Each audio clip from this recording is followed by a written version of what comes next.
Hey team, Justin Zeltzer here from zstatistics.com, where today I'm responding to a challenge that was issued to me.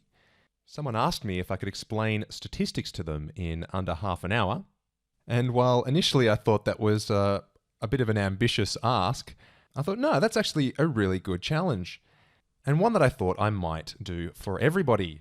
So this is it, an introduction to statistics, with no maths, and done in under half an hour.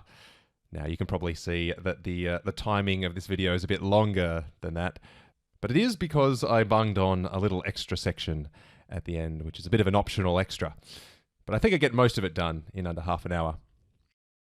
But the idea is for you to develop your intuition around statistics. So it's great for those people who are just enrolling in a statistics course and are a bit apprehensive, or for others who aren't studying statistics but kind of want to know what it's all about. And to keep it light and interesting, I've themed all of the examples in this video on my latest obsession, which is the NBA. Despite proudly following Australian sports, my brother's getting me hopelessly addicted to American basketball. So here we go. The first thing we're going to delve into is what types of data we're going to encounter when we're dealing with statistics. Now, roughly, we can divide data into two distinct classes: categorical data and numerical data. Now, these sound somewhat self-explanatory because they are. Numerical means numbers and categorical means categories. So I'll give you some examples of those in a second. But categorical data can be further split into nominal categorical data and ordinal categorical data. Nominal meaning there is no order to the various categories of a particular variable. And ordinal means that there is some kind of order to the categories, and we'll see some examples in a sec. Numerical data can be further split into discrete numerical data or continuous numerical data. And again, we'll have a look at some examples right now, actually. So if I was to ask you, what team does Stephen Curry play for? You can see that clearly the answer to that question is not going to be numerical.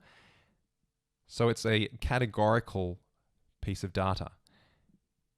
And here in these brackets, I've put what's called the sample space for this particular question. Now, Steph Curry could either play for the Atlanta Hawks, the Boston Celtics, etc., etc. Turns out he plays for the Golden State Warriors, but all these potential values for what team Steph Curry plays for, when we combine them, we call that the sample space. And you can see that there's no order to the teams. It doesn't really matter which order you put them in. So that's why we would say this is a nominal piece of data. Now the question, what position does Steph play? Well, that might provide us with ordinal categorical data. Now, Steph could either play guard, forward, or center, or you could split that up into point guard, shooting guard, etc., etc. But there is some loose order to these positions. The guards generally play in the backcourt, and then the forwards play closer to the ring, and the center plays underneath it. And also there's the general kind of height difference between smaller players that play guard to taller players playing forward, and the tallest will play at center. So while this is still categorical data, there's some kind of order to it. Now, an example of discrete numerical data might be, how many free throws has Steph missed tonight? Clearly, he can miss 0, 1, 2, 3, etc., etc. This is numerical data, but importantly, he can't miss 1.5 or 2.3 free throws, right? So there are only discrete possible values that this piece of data can take.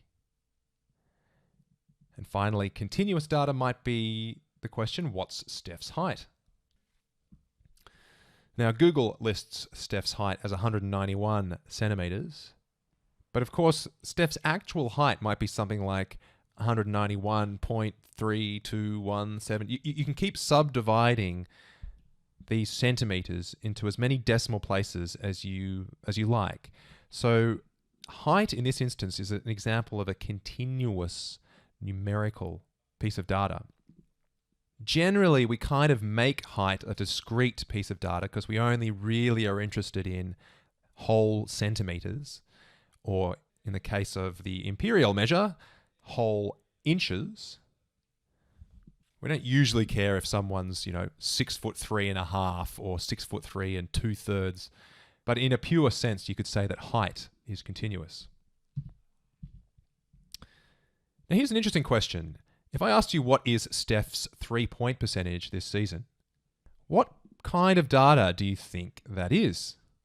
Is it categorical? Is it numerical? And which of these subcategories would this relate to? Maybe you want to pause the video and have a think. But spoiler alert, I'm going to tell you right now. When we have a quick look at what proportions, in fact, are. Now, just appreciate that percentages and proportions are pretty much the same thing. One's just expressed in terms of being out of 100, and the other one is just a number between 0 and 1. But it's the same thing.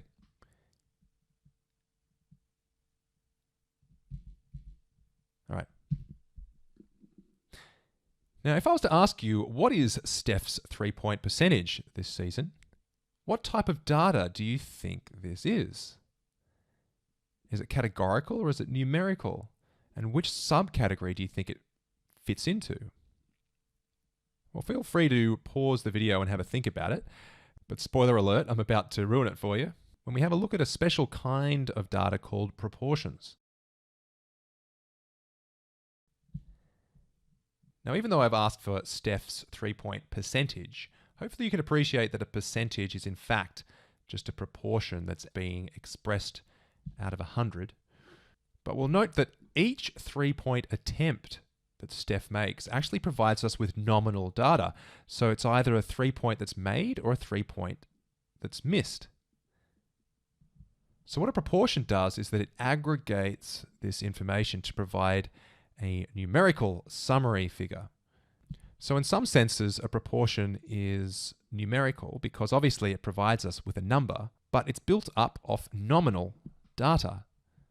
Now, Steph Curry in this season so far, in 2018-19, has made 128 3-point shots, and this is his percentage, 0.4766. So each of these 128 shots are actually nominal pieces of information.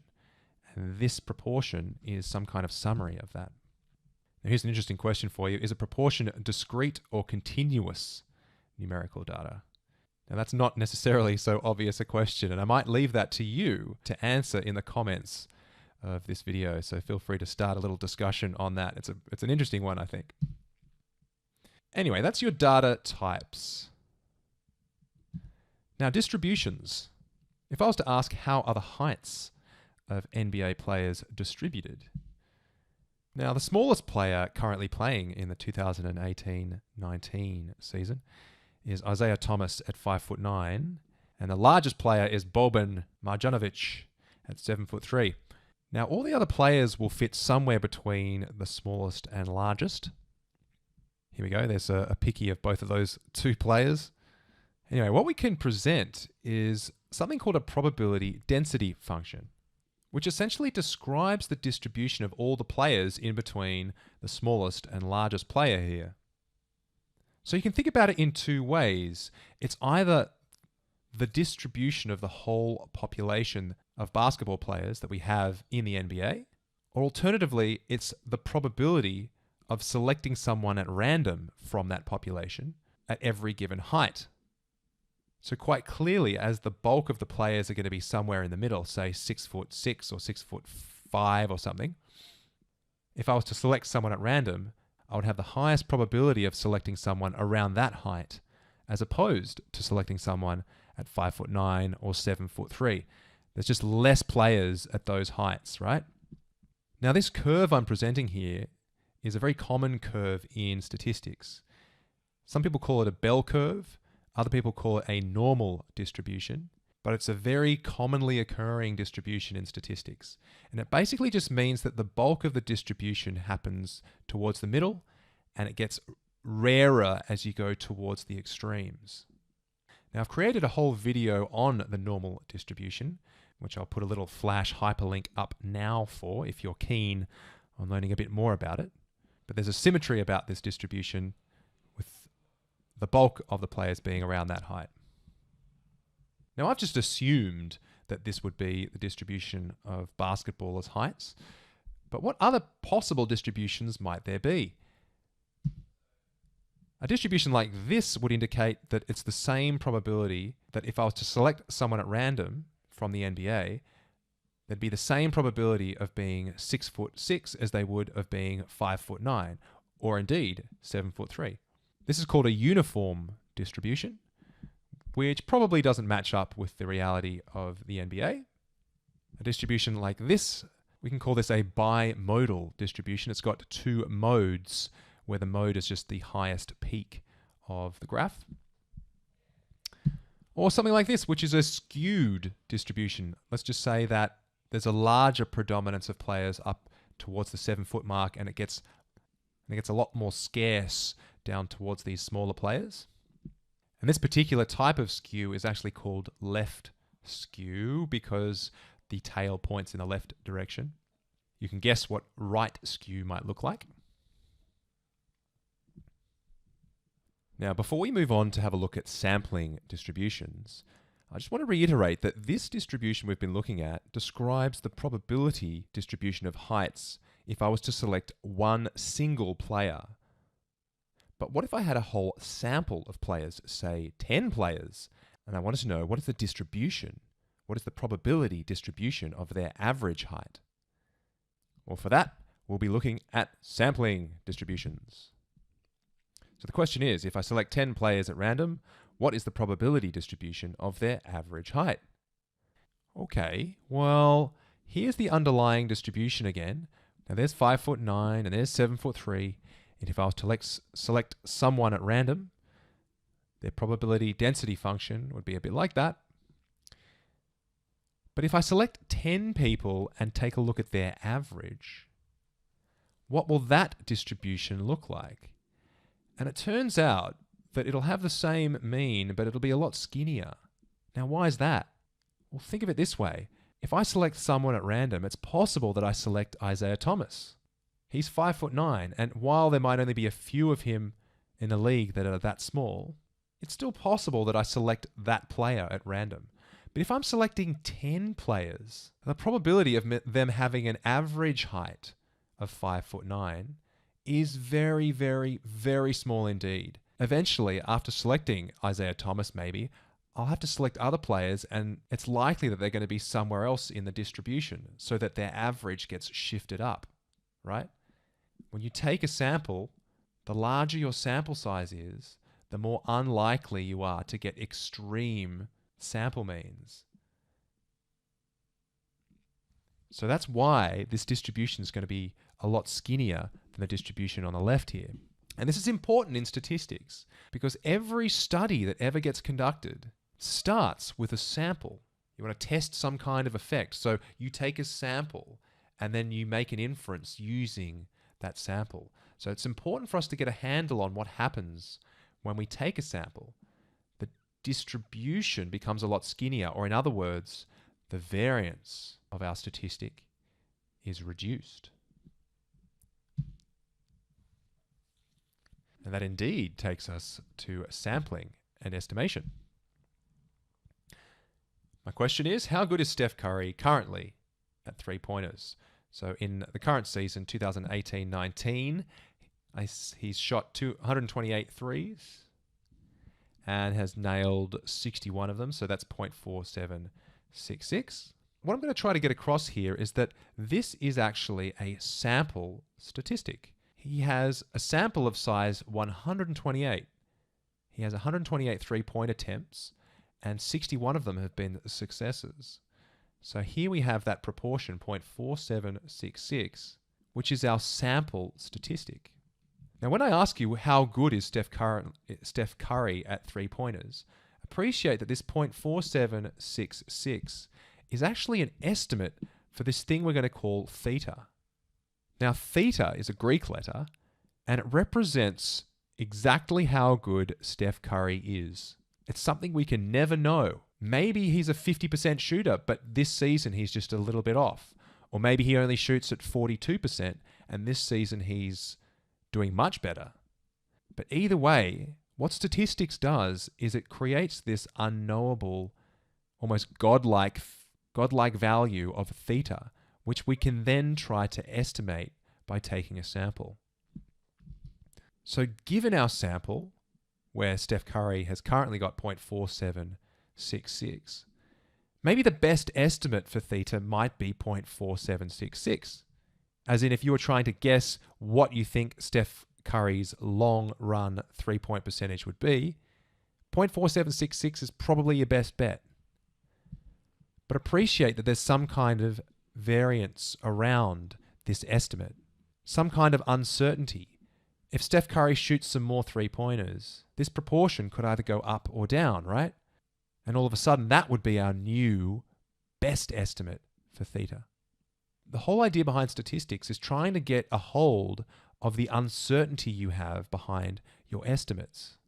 Now, I'm not going to enter into calculations of these particular intervals in this video, but I've made plenty of videos that delve into this precise question. But what statisticians like to do is create these things called 95% confidence intervals, where we can say, look, we don't know what theta is, but given our sample, we have a 95% confidence that theta is between these two particular values. And generally, our sample estimate is bang in the middle of those two limits. So that's what you're going to be doing when you study statistics. You're going to be developing means of calculating, of quantifying this uncertainty you have over Steph Curry's long-term 3-point percentage, or other things maybe more meaningful. Now, here's an interesting point. We all know that Steph Curry is probably the best 3-point shooter in the league, if not in basketball history. But at this point in the 2018-2019 season, we're only about sort of 12 or 13 games in at this point. There's a player called Meyers Leonard who scored 9 out of 15 3-pointers and has a 3-point percentage of 0.6. Now, who do you think out of these two players is the better 3-point shooter? If you were just looking at the sample statistics here, you'd say, well, Meyers Leonard is, right? Because he's got a 60% or 0.6 proportion for 3-pointers, whereas Steph Curry's only shooting 0.476. So what is it about Meyers Leonard that might tweak your intuition that something's not quite right here? Well, let's investigate in a statistical way. This 0.6 that we've got for Meyers Leonard is an estimate for his theta, and I've got this in green now. This is a different theta to the one we saw before, which was for Steph Curry, but this is Meyers Leonard's long-term 3-point percentage. And the best estimate for that, again, is our sample estimate, which is 0.6000. But in this case, we might find that the confidence interval we create is a lot larger for Meyers Leonard than it is for Steph Curry. Why is it a lot larger for Meyers Leonard? Well, because he's only had 15 3-point attempts in the season so far. So we're going to be less sure about where this value of theta is going to be for Meyers Leonard. But again, we can construct his 95% confidence interval, which is going to be a lot wider than Steph Curry's, because we actually had more information for Steph Curry. So if you put both of these two side by side, the red being Steph Curry and the green being Meyers Leonard, it's true that if we didn't know anything about these two players, we'd still have the best estimate for Meyers Leonard being higher than for Steph Curry. But you can see we'd have a much larger confidence interval for Meyers Leonard. In other words, we'd be less confident about where his long-term 3-point percentage is going to be. And it could be down here below Steph Curry's. And knowing what we do about the two players, it's probably likely to be less than Steph Curry's. So again, this is preparing you for what statistics can do, which is deal and quantify uncertainty. Now, we've met theta just a second ago, which is this long-term 3-point percentage. But when I described it as a Greek letter, I was referring to it essentially as what we call a parameter. Now let's have a look at some common parameters that we're going to see in the study of statistics. You might have heard of some of these. Mu is often used for the mean of a numerical variable. So for example, the mean height of players might be given mu. Sigma is the standard deviation of a numerical variable. Now I haven't dealt with standard deviation in this video, but all standard deviation is a measure of the variation, a measure of the uncertainty of a particular estimate, or the variation of a particular distribution. Another parameter, pi, these are all Greek letters, by the way, if you haven't noticed. Pi is for the proportion of a categorical variable, so I could have used pi in that example I just gave. I ended up using theta, and as I say down the bottom here, theta is generally used for all parameters in some texts. And I like using theta because it sort of is a bit more general, but pi is sometimes used for the proportion. Rho is used when you're dealing with a correlation between two variables, and beta is used for the gradient between two variables, and that's often used in regression, which is a very important topic in statistics, and one for which I've put together a whole series of videos. So you can investigate the videos I've done on regression if you like. Now again, all these represent parameters, or those unknowable fixed values that we try to estimate. Now they themselves do not have any uncertainty about them, technically. They are these godly figures that we just try to merely estimate as mere statisticians.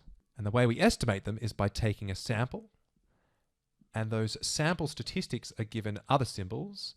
For a numerical variable, say height, if we're taking the average height off a sample, that gets given the symbol x bar.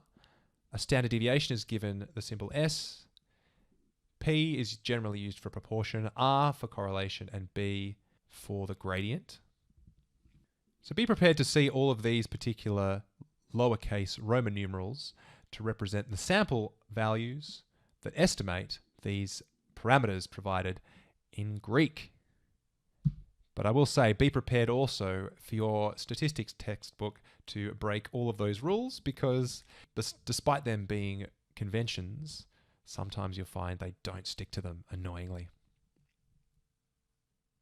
All right, so with that under our belt, let's go and have a look at a very common topic in statistics called hypothesis testing. Now I'm going to start you off with an example rather than give you some kind of hypothetical definition here. But using the data we've just seen, is there enough evidence to suggest that Myers-Leonard is shooting above 50%? So let's review his stats again. He's got 9 3-pointers made out of 15, and that's 0.6. So yeah, sure, his sample is greater than 50%, 0.5. But is that suggesting to us that his long-term 3-point performance is going to be above 0.5? Well, that is a question worthy of a hypothesis test. So as we saw in the previous section, there's going to be some variation or variance around this estimate 0.600. It's not as if that's going to definitely be his long-term 3-point proportion. So what statisticians like to do is they like to set this thing called a null hypothesis. And it's given the expression H0. And here we're going to set the null hypothesis to be that Myers-Leonard's long-term 3-point percentage is less than or equal to 50%, less than or equal to 0.5. Now, why might we do that?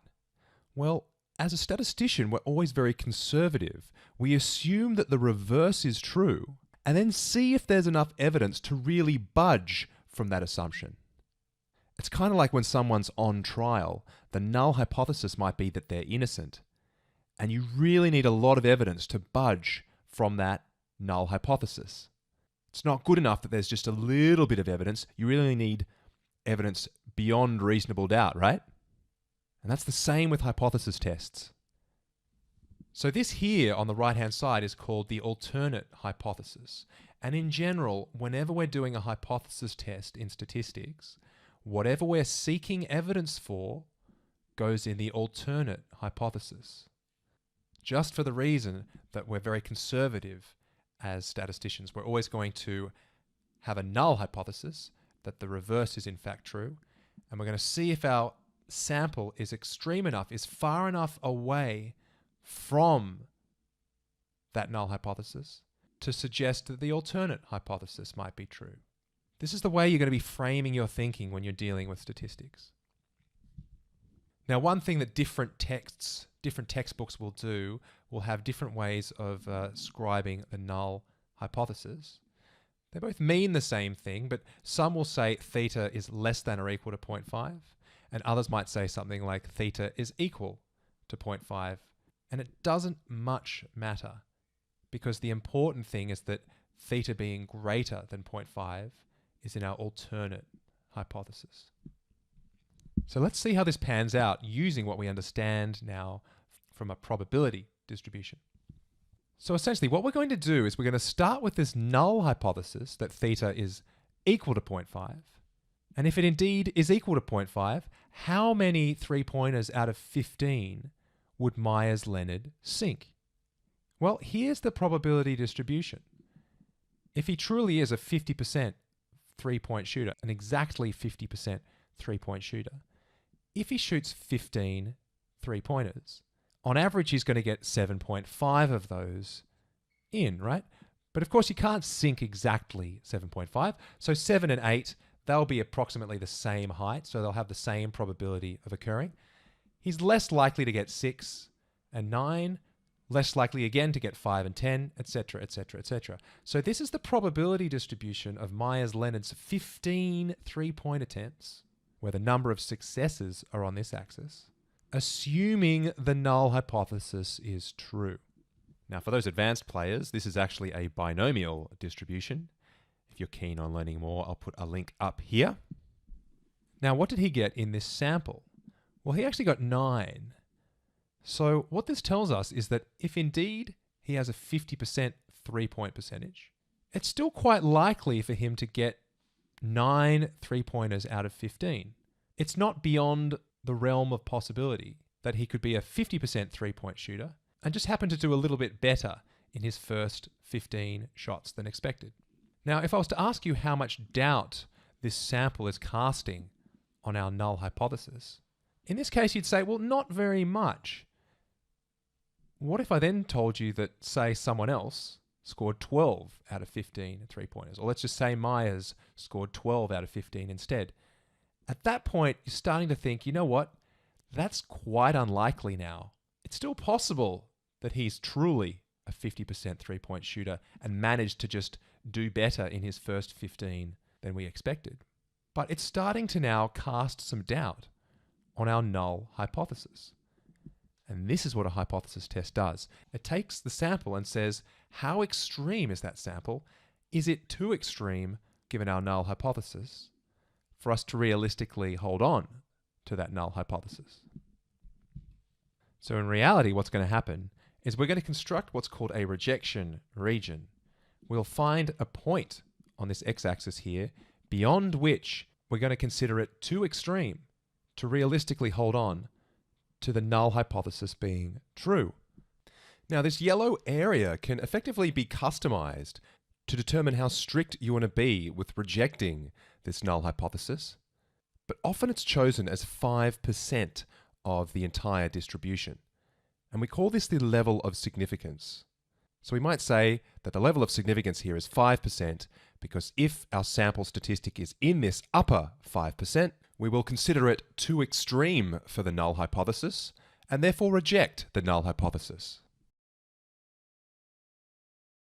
So just to repeat, in this case, because Myers-Leonard got 9 out of 15, or 0.6, he was in this point here, he was at 9, therefore not extreme enough to reject the null hypothesis. So even though in the sample he was shooting above 50%, it wasn't extreme enough to allow us to infer that he's shooting 50% in the long term.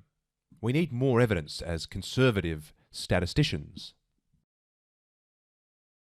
Anyway, so I've just got a little extra section here for hypothesis testing. just for you to be aware of two important notes.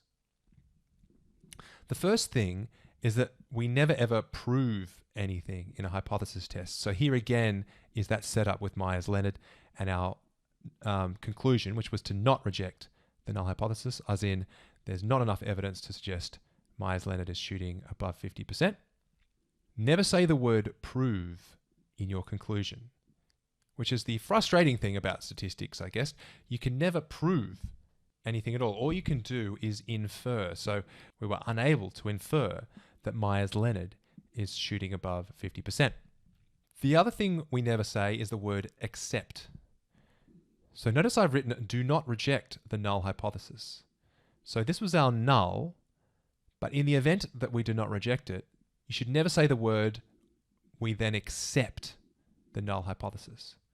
Because don't forget, he scored 60% out of the first 15 three-pointers. So it's not as if we have evidence that he's less than a 50% three-point shooter. It's just that we don't have evidence that he's more than a 50% three-point shooter. And that's a really important distinction. In fact, our whole judicial system relies on that distinction. When you find someone not guilty, that doesn't necessarily mean that they're innocent, right? It just means that there's not been enough evidence to convince you of their guilt. And because of the presumption of innocence, they walk free.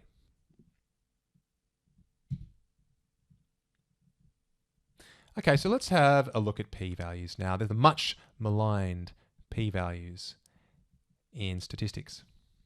Now, to introduce them, I've said considering a null hypothesis, so whatever null hypothesis we're testing, hypothesis tests assess if our sample is extreme enough to reject the null hypothesis. That's exactly what we did in the last section. What the p-value does is it then measures how extreme the sample is. So the hypothesis tests sort of set up the goalposts and we assess whether we've scored the goal or not. But the p-value measures out exactly how far we kicked the ball, to continue with a fairly loose analogy there. So here's the example again. We're using the same setup as before with Myers-Leonard's 50% three-point percentage. So our test statistic was 9. So he got 9 out of 15 three-pointers, right? And this is the distribution under the null hypothesis. So how extreme was his test statistic that we got? Well, we found out it wasn't extreme enough, right? So the hypothesis test said, reject the null hypothesis if the test statistic is in the top 5% of the distribution. And indeed, we found that he was not in the top 5% of the distribution. What the p-value does is it takes our test statistic and actually calculates that region. So it says our test statistic is in the top 30.4% of the distribution, 0.304. So it's actually measuring how much of the distribution is at or above our test statistic. So in other words, it's measuring how extreme our sample is. So if our p-value is very small, the more extreme our sample must have been, and therefore the more likely we are to reject the null hypothesis. And if the p-value is large, we're less likely to reject the null hypothesis. So if it's closer to 1, as this one is, this was 0.3, so we had quite a large pink area here, we become less likely to reject the null hypothesis. And that's exactly what happened in our case. We did not reject our null hypothesis. Now, the final point I might make, and it's something that you probably have figured out already maybe, but if this p-value drops below 0.05, it implies that our test statistic must be in the rejection region. Let me repeat that. If the p-value is less than 0.05, it means that our test statistic, wherever we are, must be in the rejection region. So that rejection region was constructed, that yellow bit, let's go back. That yellow bit was constructed so there's 5% that's been highlighted, 5% of the whole distribution that's been highlighted. So if our p-value is less than 5% or less than 0.05, if the pink bit was less than 0.05, we know that we must be somewhere in that rejection region. Our test statistic must be in the rejection region. So what that implies is that if the p-value is less than the level of significance for your hypothesis test, you're going to reject the null hypothesis. So it's a really quick way of assessing whether we're going to be rejecting our null hypothesis, right? So all up, whenever you conduct a hypothesis test, let's sort of recap. Whatever you're seeking evidence for goes in your alternate hypothesis. And then if you conduct the test and your p-value is very, very small, that provides evidence for that alternate hypothesis. It provides evidence enough for us to reject the null hypothesis. All right, so that's pretty much it for the theoretical component of this video. Stop the clock. Did I get under 30 minutes? I don't think so. I think it was a few minutes over, but I'm not even going to quite stop the video here because I figured I might give you an extra little section to do with p-values because they've been in the news over the last few years, I would say, and not necessarily in a good way. People have been throwing a lot of shade at scientific research over the last little while, and it's somewhat justified due to this thing called p-hacking. So if you've had enough with the theoretical component of the stats today, well, I'll tell you that's it, we're done. But let's have a look at p-hacking to see how a misuse of p-values can invalidate scientific research. So let's talk about what p-hacking's all about. And I might start with that same boring old probability density function that we saw before. Now, as we've seen in hypothesis testing, we start with the null hypothesis that there's no effect. And then we take a sample, and we want to see a sample that's extreme enough for us to reject that null hypothesis. So we'll construct this rejection region, which is this yellow shaded region up here. My choice of colors might not have been the best, but hopefully you can see that's shaded yellow. And so if our sample lies up in this region here, we're able to reject the null hypothesis. And in doing so, we would say that there's a significant effect. And all of a sudden, that's great. We'll be able to publish our paper to show that X affects Y, and we'll get all the plaudits from the research community. But here's the thing. Remember how I said that statistics doesn't prove anything? Well, this is exactly the case. If we have a sample which is in our rejection region, in other words, a sample which is extreme enough for us to reject the null hypothesis, it doesn't mean the null hypothesis is false. It's still possible that we just happen to get a freak sample, right? The whole purpose of a p-value is to say, well, how likely is it for us to get this sample statistic if the null hypothesis is true? And if the p-value is low enough, we go, oh, that's starting to become too low.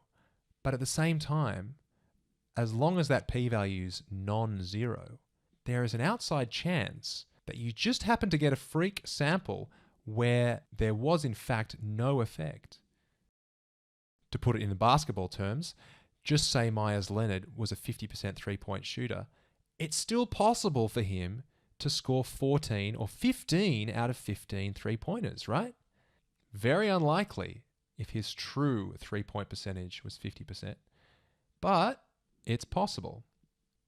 So how does this relate to good and bad research? Well, in good research, what you do is you theorize some kind of effect, and maybe that might be that red wine causes cancer. Let's just say that as our example, right?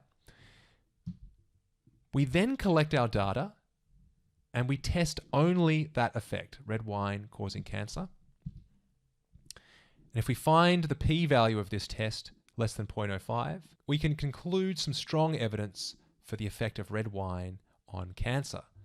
And that's all well and good, and that's good research. That process of theorizing some effect, then collecting your data and testing that exact effect is how one conducts good research. Now, bad research gets conducted like this, and unfortunately, I'm going to suggest this gets done all the time. If you collect your data first with just the general idea of let's see what causes cancer. So let's collect a whole bunch of data from people that have cancer, a lot of lifestyle kinds of pieces of data as well, whether they smoke, whether they drink wine, all this kind of stuff.